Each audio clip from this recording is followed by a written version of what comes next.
On tonight's episode, we talk about Guardians of the Galaxy Volume 3. And other pop culture news of the week.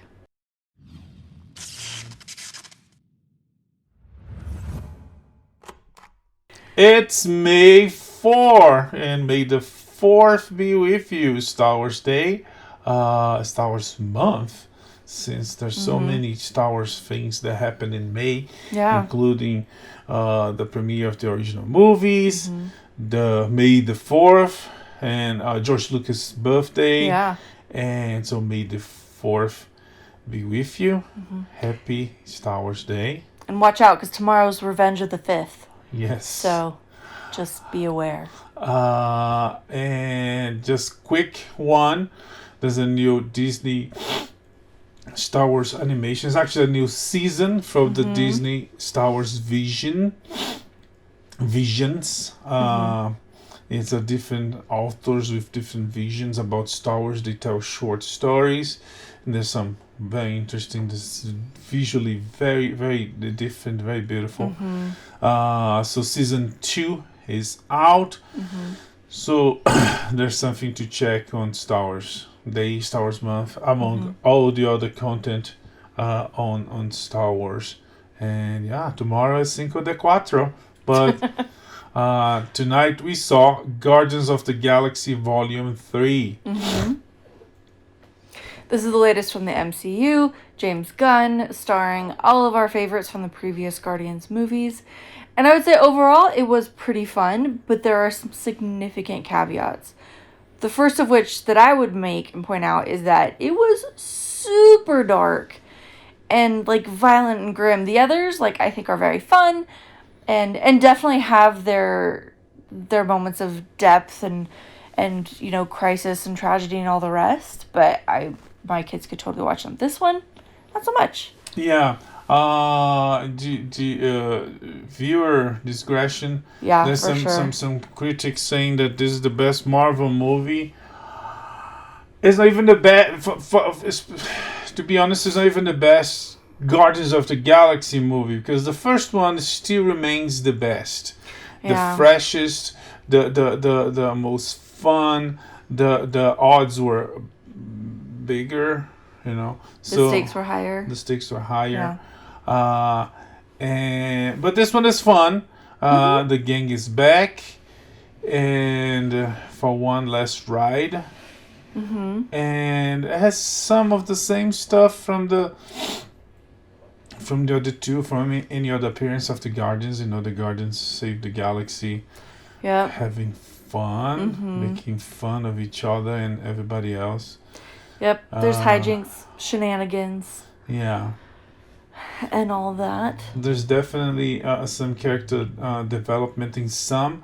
And some quite did change in they evolved, you might say, like a Drax from the first one. You know, it feels like he went down a notch. You know, he was the destroyer, you know. Yeah. And at some point he became the bottom of the joke. A little bit on the first one, but mostly on the second one, and then comes the Avenger movies and etc. etc. So he became the bottom of the joke that he's not the destroyer anymore. And you might say same thing with what was the name of the girl? Nebula? No. Gamora? No. Mantis? So many girls. Mantis. But I guess... Yeah, three whole girls. But I guess with her, it's not that much. Because she was already kind of like cuckoo on her first appearance. But in some other ways, you have a character like Nebula that it feels like she developed. It feels like she grew up. She's not only wiser, but also cooler. She has like an arm that becomes weapons. Yeah, it is a cool arm. She was kind of like one note before, like tragic, angry, tortured daughter of Thanos, and now she's many notes. Yeah. Still very much herself, but has definitely like grown in some nice ways. because of her association with the Guardians. So that was nice to see. She definitely became part of the team, and she grew up. Peter, of course, he's the one that gets more change, that grows the most in the trilogy. And Rocket and Groot.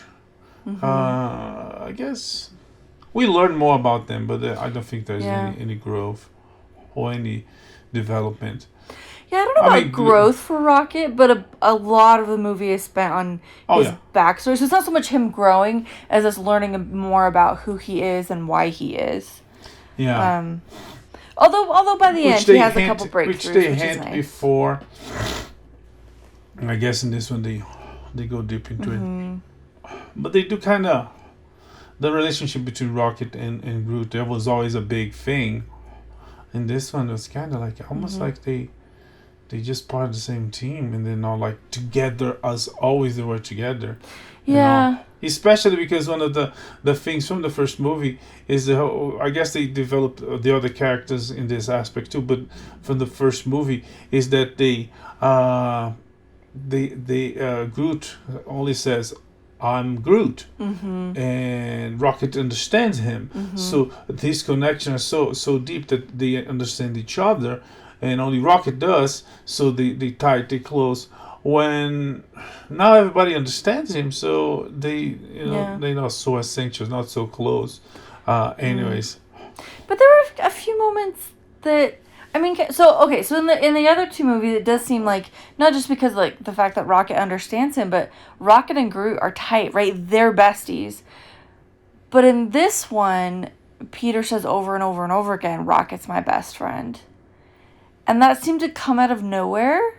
I mean, it was lovely for the movie, and there were, like, a few moments like that where someone would say a line that, like, clearly defines some aspect of the story or their character, but then there's lots of contradictions to it. So, I mean, it was still entertaining despite that, but I expect more. I think we can do better. Yeah, but one thing I mean, reading the source material, knowing the source material, and then coming because some of these stories that the MCU does, they take years in the making, years in publishing on comic books, stuff like Secret Invasion is going to be a mini series, and it was like literally a year and a half worth of comic books. Weekly, monthly, a lot of material, a lot of stories, and not just one title, right? Was that was the stories happening across? All the tie-ins. So when it comes to adaptations, and that's the same for books too. It happens. It's very rare adaptations from books that do a honestly good job. There are some, but this is few compared to the ocean of books that they are adapted every year. Yeah. So and what usually happens is the scope and the scale gets smaller, of necessity. Like when you have 2 hours to tell a story versus the year and a half. Like, and that's the thing. It doesn't have smaller. to. It doesn't have to, because in the MCU, as they exist, they could take years to tell the story. They could take many movies. That's but true. They shrink a long story in one movie, and then they add more stuff that would mean more time, and they add more stuff, and the MCU is young, but then they jump on time and grab elements from the books that are current. So that big solid. So since the beginning, we learned to love all that, but we learned to be ready to have low expectations. Yeah. Especially if you're coming from the source material. But in many cases, your low expectations would be surprise would be rewarded if, like, big surprises, big moments. I was like, I wasn't expecting that, even though because of low expectations, because compared to the books, you might. So in the case of the current MCU, the phase, I think it's phase 4. I've honestly lost track. Phase 4 of the MCU, most of the time you go with low expectations, and you don't get the big surprises. You don't get the big, you just, you go, you have fun, you enjoy, you laugh. Mm-hmm. They might try to make you cry, but and You're a real man. no, it's not. It's not. It's because, like a Guardians of the Galaxy, like this one, you have. He does a lot of parody type of Sure. elements in his adaptation, It's James Gunn being James Gunn. and then he suddenly comes with the tragic. It's like the audiences are not only not ready for it, but it also it does not work. He doesn't know how to do it. That's a fact. He knows how to make people laugh. He knows how to be fun and entertaining, but if he goes deep into the drama side, into the tragedy side, he loses the audiences, and it doesn't work. Because you know, and people might expect that at some point, this is just a joke. He's not gonna do that, and he doesn't, because it's not how he does things. So yeah, overall, and that's not only him. The MCU, lately the MCU has been, they kind of went big, and now they're scaling down, but people still expect a lot, because we have all the Avengers running to beat Thanos. The odds were the stakes were highest, and now they go back to small stories, and anyways, the movie is fun, but again, low expectations, and you'll be fine. I did overall enjoy it. Yeah. And I'm wondering if maybe the critics who say it's like the best Marvel movie, maybe they saw a different version than we did. Because how many... Oh, yes. Right? There's 600 different versions of that movie out there. Yeah. But it's a small changes, I don't know. It could be something as stupid as Peter goes to the right on one scene, and on the other version he goes to the left. Sure, or like a different version of a joke, or... Oh, different version of a joke. Yeah. Which I think was Adam McKay did on the Anchorman 2. Yeah. He has a version with all the joke, because he says it's a comparisons with metaphors. I can't remember what the language too he uses, like, oh, it was so hot that I burned my pants. It's like, oh, it's so hot I burned my hair. So he shot like several. Of course, in the movie you only use one for each scene, but Will Ferrell will just like go off. Yes. As one does. And he has a version, I can't remember the name of the version, that has all those. Isn't it like absurdly long too? I believe so, yeah. I don't know. Anyway, so Guardians of the Galaxy Volume 3 has 600 versions out there. I don't know if it's a marketing to make people watch different times, but this is not being that publicized, or it's just to do something that was never done, or it's just something... I don't know. To get some buzz, some chatter. When you sell the DVD, the Blu-ray, the disc on streaming, which one is the version that you to make? I don't know. It's just a stunt that's like, again, like some other things in the movie that's like, okay, like Adam Warlock, for instance, was like, there was this whole controversy, this whole buzz about the casting. I was like, oh, they're gonna cast this guy, and some people was like, oh, they cast this guy. It's like, oh, it looks good, but in the end, it was like for a joke. So and which had nothing to do with the actor and everything to do with the script he was given. Yeah, it was well, in this one it was a joke that came from a post-credit scenes, and historically Marvel post-credit scenes are either ignored or forgot, or they make sure you, because some are just to tease. Yeah. And that is something Marvel's very good at, teasing, getting hype, and all that. But Guardians of the Galaxy Volume 3 on one of their many versions are available out there near you. Go check out the saga of this merry band of Misfits. Misfits. Oddballs. Yeah. Goobers. And yeah. Yeah. It's kind of sad that not expecting that he would do as good as the first one because it usually never goes that way. Yeah, it's hard to do. But it's kind of sad that third movies in the Marvel universe, the third one on each, they all kind of, with the exception of the Avengers, of course. But the Avengers wasn't a product of a man. The first two were one man. The third one was two different guys. So it's not like, it's tough to analyze. Yeah. When you don't have continuity on directing, and things change drastically. And of course, with the exception of Captain America: Civil War, which is technically not a Captain America movie. And it has a lot of problems, but it finished in a, I guess, better way than Iron Man 3 or Thor 3, even though a lot of people love Ragnarok. And then they made a fourth one that disappointed everybody, which I don't get it because it's same formula. I think he just pushed the formula harder in Love and Thunder. In Ragnarok, there's still a bit of a balance. Hard. He did, yes. He flicked too hard, and we were left with... yeah, oh well. Yeah, but what else? They had thirds on Marvel. The Hulk never had one.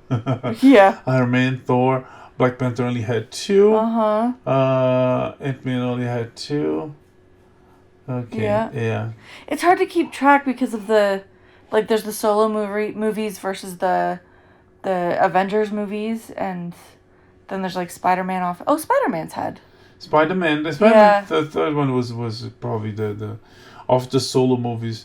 It was the best. It really was. No question about it. It really was. But yeah, it's they're gonna stay around.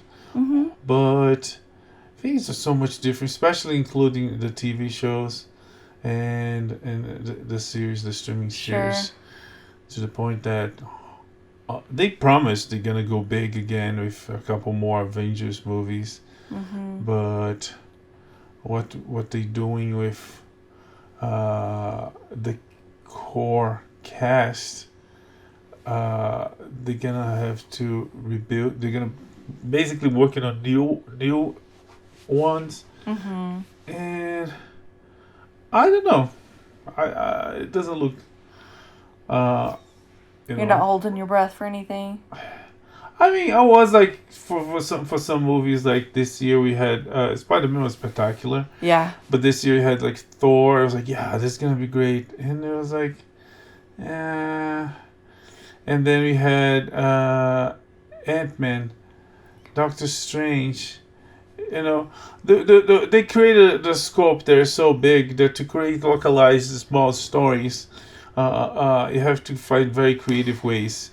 In the case of Guardians of the Galaxy, it's easy. They're out in the galaxy. In the case of Ant-Man in Quantumania.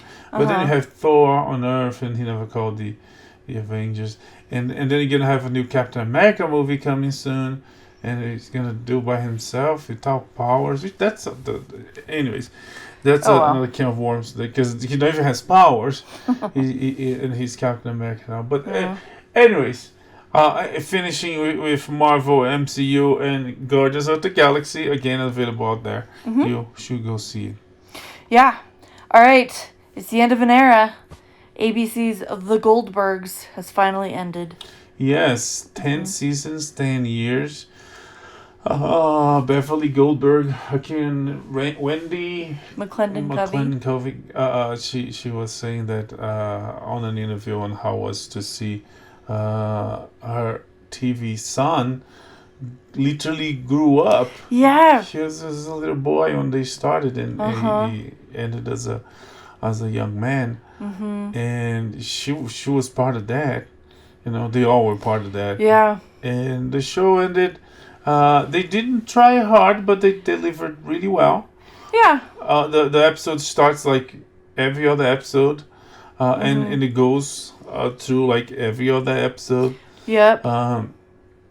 But And it's a really formulaic show. So they start with like their goofy shenanigans and their crises, and then it gets real and serious, and someone's feelings get hurt, and they realize, oh no, I messed up, and then they fix it and apologize and make some grand gesture, and Patton Oswalt kind of moralizes over the top and narrates a bit of anyway, and then yeah, and then they have a happy ending. yeah, they did in a very good way. It was nice. That a couple of years from now they could I guess revisit, do a reunion of some sorts, and it would be very easy, shows like Friends, just to pick one, how they ended the show, is everybody laughed. The couple, Monica and Chandler, went to the burbs. Joey moved to LA and got his own show very briefly. Phoebe and Ant-Man, I guess they stay in New York. That's right. Who else I'm missing? Yeah, did Ross and Rachel moved to Paris? I don't know, something drastic. Yeah. And in order to make a reunion, and they never did, it would be like, how you're gonna make the same show, but since things are not the same at all, it's Anyways, the Goldbergs, it's available. I'm pretty sure it's available on streaming everywhere. But on Hulu, they have the final season, and they have more seasons there. Yeah, it's a fun show. It is. Plays on 80s nostalgia, and it's real story. Yeah, it was nice. It was very nice. Okay, we also watched season 2 of Schmigadoon. Schmigadoon is. It kind of gets you in the beginning of the season. This was the second season. I mean, at least that's what was my experience. It gets you in the beginning. So, oh, this is interesting, and then in the middle it gets kind of like kind of boring and kind of sleepy. Yeah, it slows down a bit. And then it ends like it's so quick. It's 6 episodes, and it's like I think they released 2 episodes for the premiere. So there you go. You actually have 5 instances, 5 weeks, and in less than 2 months you're done. You go through, and the formula for this season was pretty much the same as the last season. A couple that has problems and going to the realm of fantasy to fix them, but specifically the realm of specific eras of musicals. So the first season, Schmigadoon, was all like cute old style stuff like Oklahoma and Hello Dolly and musicals like that from that time period. This one, like, they start out with the Schmigadoon theme song and then it shifts to Schmicago. So this is a different era, a different genre, I guess, of musicals that are a little darker and grittier. So they reference a lot of Chicago, stuff like that, and others that I didn't totally recognize. And I suspect the more you know about musical theater, the more you will enjoy this show. Because there's a lot of referencing, a lot of homages, a lot of parodies, spoofs, all that stuff. Yeah, it was fun. It was quick, but I don't think they're gonna have more, because the couple they should have fixed that. If every problem they have, they go to a musical. Yeah, it's besides the fact that we have a character, a magical character that creates this whole thing. It's a leprechaun that is marching short, and there was one in the first one. Was on who the is second. In fact leprechaun sized. It turns out that they are twin brothers, or they can come up with another brother, another problem. Yeah. Anyways, Steve Martin is a weird cousin. It's fun. Some songs I catch, some are not. But available on Apple Plus. If you saw season 1, go see season 2. Yeah, it's fun. Again, if you like musical theater, you'll probably be a fan of this. And they have a pretty fun cast. Keegan Michael Key, Cecily Strong, and a guy's name who I can't remember, Dove Cameron, and Jane Krakowski. And her song was fun. Her song was Yes. In fact, yeah, that was probably like the highlight of the Yeah. season for me. Yeah. And I'm blanking on her name, Oh, but she played Glinda in Kirsten Wicked. Chenoweth. Thank you, Kristen Chenoweth. And the Scottish guy. Alan Cumming. Thank you. Okay, anyway. So, He has delightful a cast. castle, and he Yes. kills people now. Anyway, it Yeah. was very fun. Okay. So, in honor of, it's Star Wars Day. So, let's talk about some Star Wars news. Day. We already talked Yeah. about Star Wars Visions. Inspired by a comic book. There was they released a comic book called Star Wars Visions. I didn't know that. When they invited artists in different. Fun fact. It was non-canon because again it's they gave freedom to all the authors to do whatever they want, so that for that they say don't worry about connecting the dots in between time periods and characters, but there's one big story that was so good that became part of, I guess it helped, but became lore. There's the story of Darth Maul going fight Obi-Wan Kenobi and how he survived and all that. And that, I guess, inspired the people from Rebels Clone Wars to bring back Maul and eventually his demise at the Tatooine Desert. Oof. Yeah, that's emotional stuff. And it's so based on the comic books, they created the series. The first season was aired last year, and the second season just started. I mean, it's all available on Disney, and you're gonna see all different styles and all different stories. We come back with more. We saw the first one. The first one is about this former Sith. Yeah. That I'm no longer a Sith. I'm free, and then she fights her master that comes to try to bring her back, and she's like, I'm not only dark, I'm dark and light, and I'm free. And all with very bright colors, very dark and white images. This is well done. It's beautiful. Yeah, I think my favorite thing about these is because these are short and non-canon, you get some really creative animation styles, like very artistic. I don't know. I'm not sure if they're non-canon. Well, the first season was. The book The was. first season was super. Why? Well, we had like full-on samurai. Well. Like with like samurai armor and everything in the first season. Thousands of years of Jedi story. I feel like they know. I feel like we talked about it being non-canon. Okay. I don't know. Look it up. Come back to us with it. But yeah, it's really cool and very creative and beautiful Because stuff. Disney is quick on saying everything expanded universe is non-canon until they use it, and then it's canon. Yes. So I would assume that everything they do is they would make sure it's canon. Dave Filoni be praised for sneaking in as much canon as he possibly can. It's like, what? No, this canon story? No, this is a totally different story. Yeah. It's even though it's obviously canon. Anyways, another one. I saw the first episode was Star Wars Young Jedi Adventures. It's clearly made for little kids, very very little kids. Like preschool. Yeah. Yeah. And not even all preschool kids might like that, because it's very very very basic. It's about friendship. It's about working together. But it's like Yoda sent these younglings to live by themselves in this isolated planet with no master. I guess they have one master for all three of them. But anyways, they're doing a semester abroad.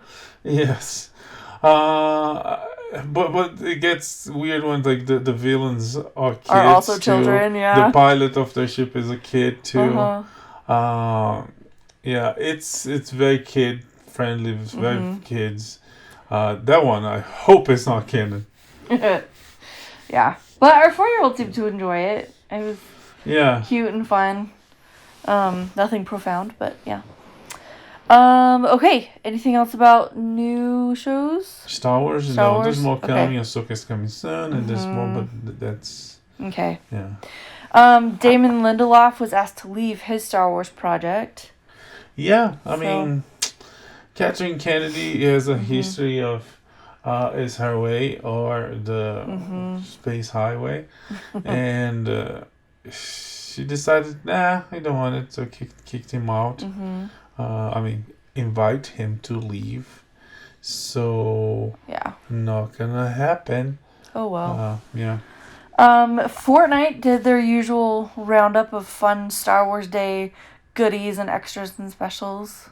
Yeah, it's more like Star Wars Week.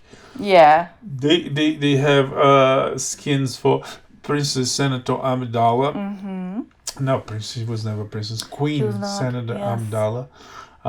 And Anakin Skywalker for the prequels. So they have a whole trailer for it, and you can get those. And they have a series of challenges that started, and will keep going to earn extra Star Wars stuff. Yeah, lots of fun goodies there.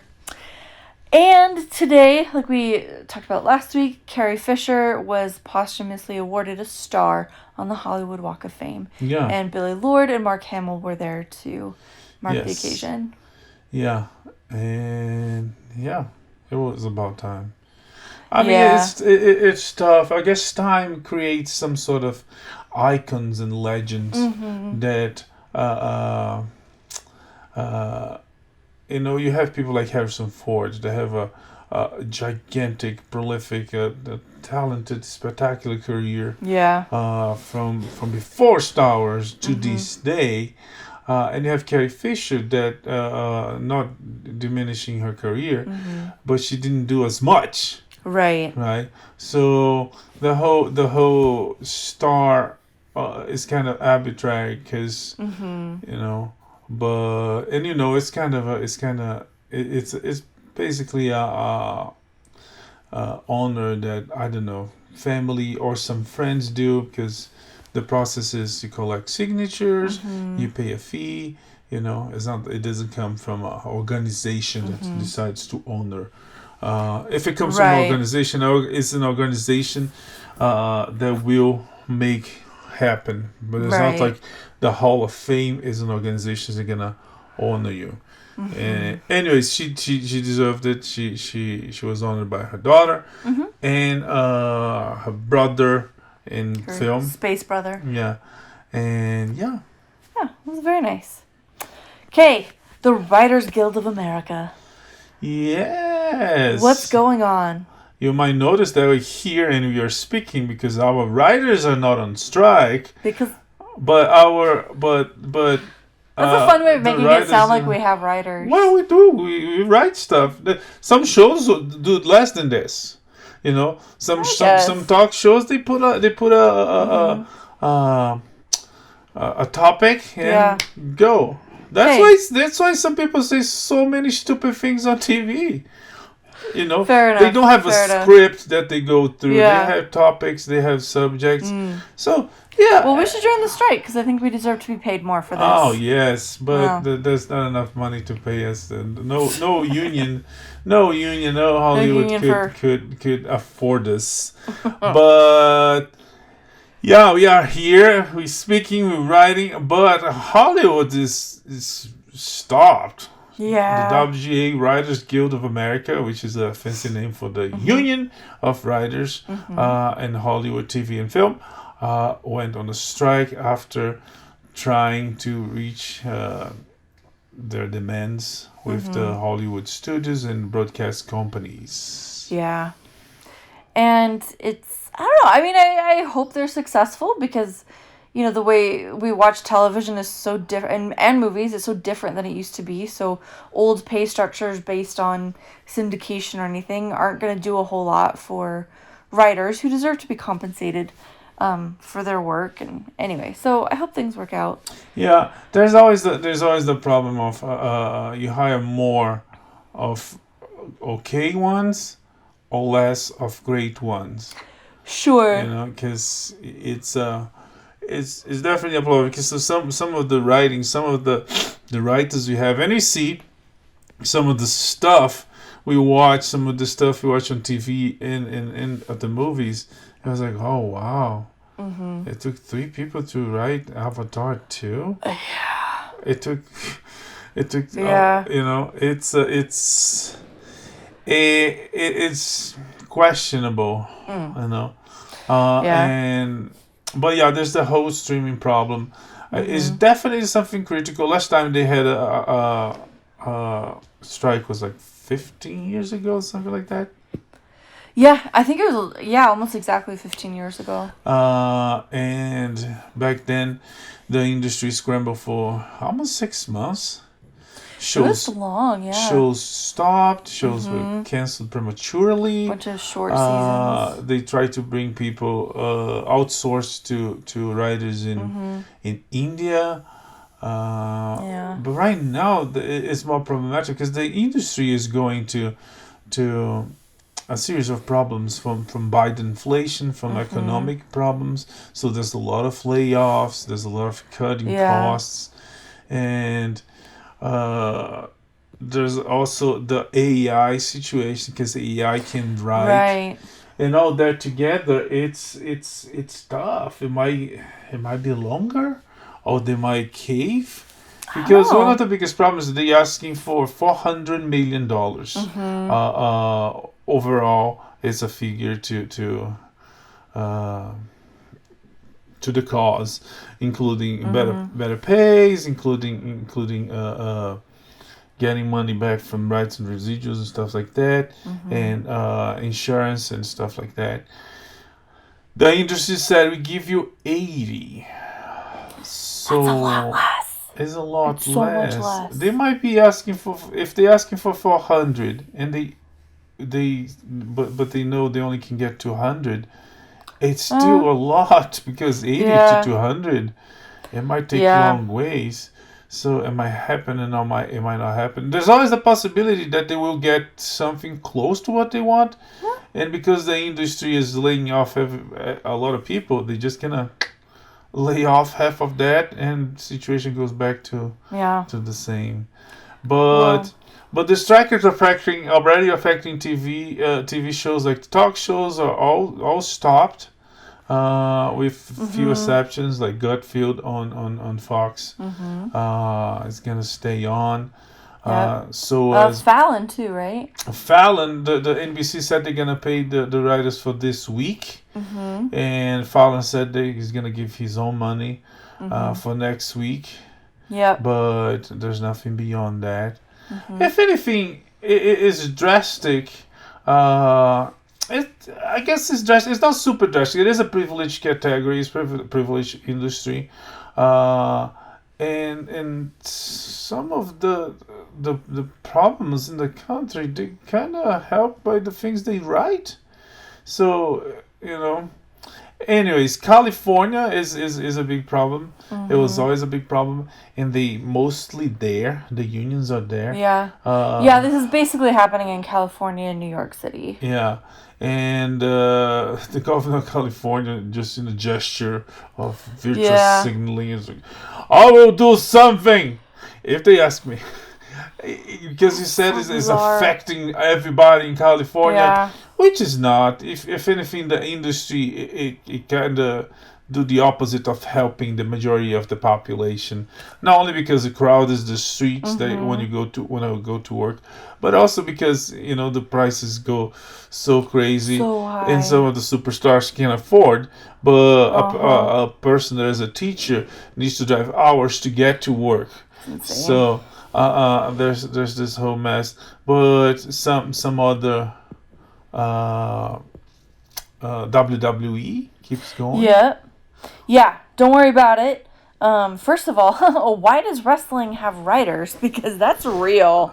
So there's that. Well, they need their someone writers are non-union. to write something to guide the story through. I have this is a list of the shows. 13 shows affected by the strike: Stranger Things, Big Mouth, Cobra Kai, Abbott Elementary, Yellow Jacks. Saturday Night Live is basically done for the season. Yeah, no kidding. Daily Show, Week Tonight with John Oliver. And some of these shows like, Daily Show, okay. Week with John Oliver, okay. Bill Maher, Seth Meyers. Oh, does he write? That's so bad. Late Show of Stephen Colbert, Tonight Show, and Jimmy Kimmel Live. So some of the shows that are gonna be affected. Do you have anything else on the strike that I forgot to mention? Yeah. House of the Dragon season 2 will continue filming, so we can all relax. Not everything is terrible. Again, it's not just a lot of things. It's not TV. It's HBO, right? That's how they say. And again, HBO is it must be a dream to work for HBO. If you're a writer and if you stay there, if you establish a career there. Same thing with actors. You know, there's some actors that are like sweethearts with. You always see the guys in this production and the guys in another production. Yeah. You know, they have, I don't know, good representation, all luck, but they, stay around. And HBO gets it done. Anyways. They do. All right. New trailer for Dune Part 2. Which looks good.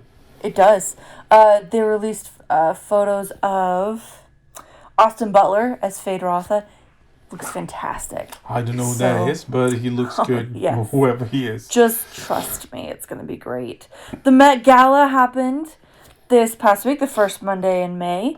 It was as absurd and obnoxious and fun to look at as always. Yeah, there was, what did I see that was interesting? Jared Leto was a cat, dressed as a cat, furry, right? So that was like, it was definitely that kind of suit. It was very well made. Yeah. But he was like cat head to toe with like this full like headpiece that he took on and off. There's a great shot of a very worried like service dog looking at him. It was just like fear, and it is very cute. Doja Cat also came dressed as a cat. A little bit more of a glam version, less furry, more glam. But she committed to the point that she did all of her interviews as a cat and only meowed her answers. And it was fantastic. I loved that. Yeah. Any other what else? There was like a bunch of half-naked people. There was Michelle Yeoh's dress was so beautiful. I didn't see hers. It was great. The ones that I saw that I liked the most were the woman, the man that had some weird stuff like that, wearing dresses and skirts. But there was some woman that were like had really nice. Margot Robbie, Alexander Daddario. Who else? I think Nicole Kidman. She was there with her husband.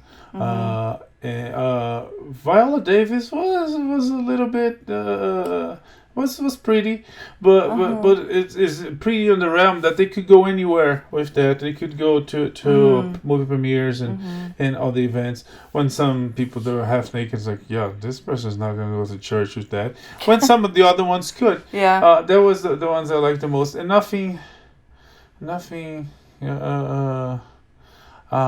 Crazy. Chris Pratt has a very interesting post about it. It's kind of he's tried to stay away from Hollywood, and Hollywood wants him away because the feeling's mutual. He's Christian and he's outspoken about it, and Hollywood, they don't know what to do with that. Satanists in Hollywood can do that. Anyways, but he posted this like Met Gala something, and he posted his toenail. Yes, that was fun. All the quick bits about the gala was the hypocrisy, because a lot of Hollywood condemned what? Nothing. Keep on. Condemned the owner of the night, there's Karl Lagerfeld, for stuff he said or people understood he said. Fatphobic and a little racist, a little bigoted, just in general, and kind of abusive. Not maybe, despite having a big impact on the fashion world, maybe not the greatest human. But even that is controversial to the point that dealing with models and complaining that someone was fat when. It's no, it wasn't that. There's just full-on tweets about how horrible fat people are. But even though that he claimed, and people close to him claimed that he was always a joker. He was always joking. So, but you don't get to say super mean things and be like, just joking. Yeah, but again, that's not how that works. Yeah,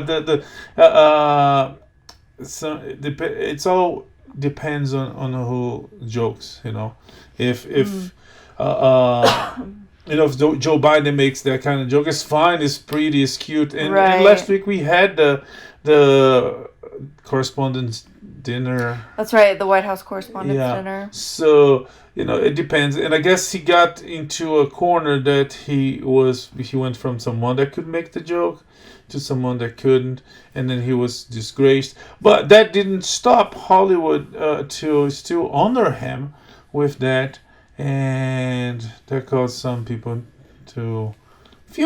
most people were there and they enjoyed. Plenty of people talked about how great it was and how great it was to honor Karl Lagerfeld, but a lot of other people, like Jamila Jamil had a very interesting tweet, I think. No, is she still on Twitter? Anyway, she posted something interesting about it, how this kind of thing just exposes the hypocrisy of the left and makes it very difficult for people to trust or respect people on the left, especially when they say, it throws cancel culture and all the rest. Like, how can we make a judgment on one person for one kind of behavior, but then give another person a pass for the same kind of behavior? Like, it's just because they did it in a more pretty way. Like, it anyway.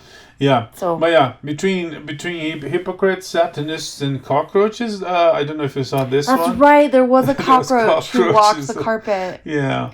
Yeah. I don't know. Maybe it fell from someone's costume because they had some crazy costumes. They always do. Anyways, enough of that. Moving on. Okay, Fantastic Four. News and rumors. We talked about Adam Driver being rumored to be in talks to be Richards. I still don't like it. Margot Robbie was rumored to be Sue Richards, Sue Storm's Invisible Woman, which I like it. I like her. That seems like a really natural. I don't know if there's chemistry there. Well, they're actors. Yeah. They can make that happen. But I mean, what's his bucket? Driver is always despicable. If he's gonna have to act, they don't give him. Roles. An actor for a living, so I think that's what a I'm reasonable saying. Expectation. He's always despicable. They always give him the role of despicable. If he give him the role of nice guy, I'm not saying he's not a nice guy. He's a Marine. He's a lovely person. Yeah. But it would be even shocking for the audiences, because when you typecast or something, when you do something different, and I don't know. I feel like, with Sue, with Margot Robbie, I think it would be fine, even though. I don't know if there's such thing as too pretty, but I guess it's tough to reference because it's comic book. Jessica Alba played her. Yeah. In those other movies, so I think anyways, we're fine. There's another rumor that was debunked, is that Mila Kunis would play the Thing, the female version of the Thing. It's not clear if she would play a female version of the Thing, a Marvel. Corrupting, like a gender bender thing, or you should play a character. There is a female thing. Sharon, I don't quote me. I can't remember her name. Okay, but there also becomes a thing. But later after the band grin. Anyways, she did say that she knows who has been cast, but she won't say anything out of respect and fear of the mouse. Yeah. Wow. Yeah. Mila Kunis friends, huh? I hope they don't go for the female thing because it's a family, and you have the couple, you have the brother-in-law, which is always a funny thing, the brother-in-law is like the brother-in-law, and he kind of is that character for a while in the books, because he married a girl and gets a brother as bonus. Let's call it that. And you have the best friend, right? Ben Green's the best friend of Reed Richards. They work together. They've been together for a long time, and to put the girl there it's if they gender bender, it's like she's gonna be Sue's best friend. Also, Yeah, I don't know. There's a few ways that could go. if they put the other one is later in the story of the characters, which is a extension, is a addition to the family. So I don't know. We'll see. I hope even if she knows, I should call her. I hope it's not the case. Yeah. But anyways. Yeah. There's also rumors that Antonio Banderas is being looked at for Galactus. Yeah, that one's. I don't know what to feel about that. It's just kind of Galactus with an accent with Puss in Boots. Puss in Boots. Puss in Boots. Yeah, he's not in butts. He's in boots. Puss in Boots. Anyways. Pussy in Boots. Oh my gosh. Okay, Disney Entertainment is laying off more people. It's like not even news at this point. Yeah, Disney's got again, layoffs. the The industry end. is going through that. It's now over. Yeah. Yeah, this time ESPN is dealing with some of those as well. Yeah. DC Comics has promoted Jim Lee to president. Yeah, president, CEO, and what's it called? Chief Creative Officer and Publisher. Yeah, he answers to Warner. So he's top dog at DC, and only answered to Warner Bros. Yeah, I'm not mad about it. I mean, as an artist, he's great. As an executive, is kind of questionable. Yeah. We shall see. Vin Diesel has announced that Fast X Part 2 is coming in 2025. Yeah, you heard that right. Fast X Part 2. But Chelsea, isn't that just the 11th movie that's already announced? Well, nope, it's not. Hopefully not. Yeah. I wonder if they're gonna cliffhanger this next one, because that would be interesting. That would explain having a Not part everybody 2. has the balls to finish like they finished Empire Strikes Back. Oh yeah. Or I don't know, Lord of the Rings. Well, Lord of the Rings wasn't as like Empire because it's based on a book. So, yeah, it is, and by that time the happens book had been next. out for like 50 years. Yeah, but Empire is like, what? What's that? Yeah. What? Yeah. Yeah. Or Infinity War as well. Not everybody does that. They usually fix. Some movies feels like they're gonna do it and then they fix things real quick. Yeah. Anyways. Okay, some renewals and casting announcements. 911 is moving from Fox to ABC. That was a big surprise. The show was canceled on Fox. The show is very successful. ABC is picking up, so it's not clear what's going on, but yeah, it happened. Yeah, I'm not worried about it. Pedro Pascal is joining Gladiator. Yeah, big cast. There's a Washington Russo crowd. Just like everybody. So yeah.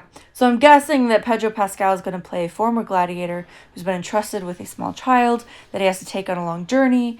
And on that journey, he will grow from reluctant, cranky guardian to loving, adoring, super protective father. Right. That's my guess. We'll see.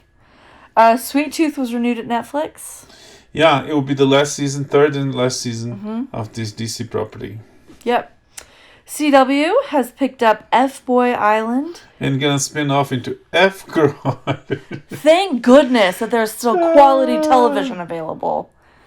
Dancing with the Stars is coming back. And they still have writers of that, so... Oh my god. Be prepared for a period of, the quality of the stuff gonna fall, because even when they get back, and that happened, if you see the movies that came right after the strike last time, it's like, oh. Yeah. Yeah. The beginning of the end for Heroes. They're getting paid more for this. Anyway, The Diplomat ended up as one of streaming's most watched. Looks good. We do want to watch. It's Netflix as praise, but we have that and The Night Agent. It just got renewed for season 2. Okay, what about Sly? What's going on with him? Sly. Talk about Cliffhanger, right? They're gonna do a sequel for Cliffhanger with Sylvester Stallone. We'll see how they're gonna be. Yeah. Okay, what about Rabbit Hole? What's going on there? Rabbit Hole it was a top on the list last week as well. Oh, nice. Good for them. It's a crazy cool show. Street Fighter? Yes, the movies are investing on video game, and they announced a movie for Street Fighter. I guess it's gonna be a reboot. because Okay. they already have one. Yeah. Actually, two. Oh. A Street Fighter, a movie for Chun-Li. They're gonna have another one. Another video game they're gonna come back to the screens is Mortal Kombat, the sequel for the recent movie. Gonna happen in there's rumors that Carl Urban, your favorite, Yes. gonna be Johnny Cage. Yeah. That's fantastic. Yeah. I don't even know the franchise very well. I've never like played the games or anything. But as you were saying, Carl Urban, like, oh, he's gonna be that guy. I was right. I mean, he's a star. He's a. Yeah. Anyways. Yeah. Last but not least, Mario, such a wonderful video game adaptation film, has crossed the $1 billion box office mark. Yes. So congratulations to them. Yeah, joining the club. There's actually several. There's way more than I thought. Like even Toy Story 4, which was like, oh, okay. But again, after Toy Story 3, the end was perfect. But following that up, people would go see it, even though if they get disappointed. Yeah. But yeah, Mario joining on Illumination side, the Minions, and Despicable Me as $1 billion makers. Movie makers. Yeah. So congratulations to them. Yeah. Anything else? That's it? No, that's it. That's all we got. All right, it's worked hard this week. They did. Unlike the ones in Hollywood. It's funny. The strikers, like they have pickets and they have signs in some sense. Like, we either get what we want or we're gonna spoil secession. I was like, oh wow, this is so like junior high type of, type of threats. Oh yeah, watch out for the AI. Anyways, that's it for this week. We come back next week with more pop culture news, entertainment, and we don't know what we're gonna watch next week, but we're gonna watch something. Yeah, and it'll be good. Hopefully. Yeah. May the force be with you. May the force be with you. What? Oh, that's right. May the force. Yeah. May the force be with you. May the force be with you. Happy Star Wars Day. Yeah. Bye. Bye.